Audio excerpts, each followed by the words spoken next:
Well, Tyler, just tell me a little bit about what you're doing out here today. We're kicking off our statewide new energy tour for Montana, talking about clean, sustainable, and renewable energy jobs that can come to Montana, as well as the jobs that come with conserving energy by retrofitting buildings and things like that. This is obviously more in the energy production phase of that, but there's a lot of high-paying jobs that can come to Montana.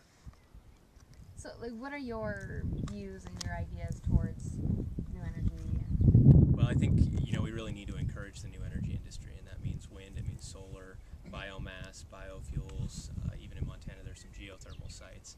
But right now, there's a lot of federal energy policy that is not really conducive to the kinds of energy production we can do here in Montana. So I think we need to refocus our energy policy on renewable energies, but also on smaller energy projects. Things like residential wind turbines that can produce not necessarily the huge amounts of kilowatts, but you're still talking about, when you put a lot of those together, a lot of power and a lot of jobs for Montana, a lot of income.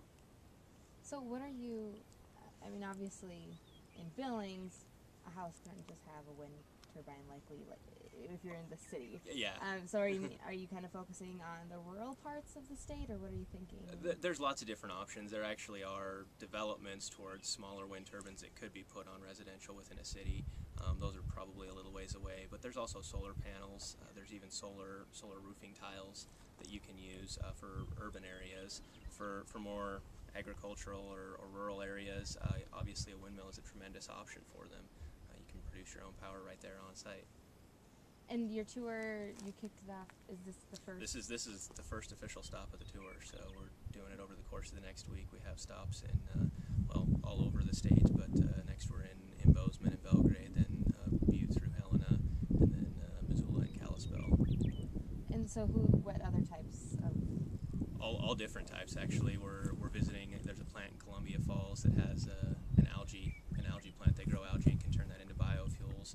We're visiting agricultural site in Belgrade that uses solar heat to basically facilitate their wool processing.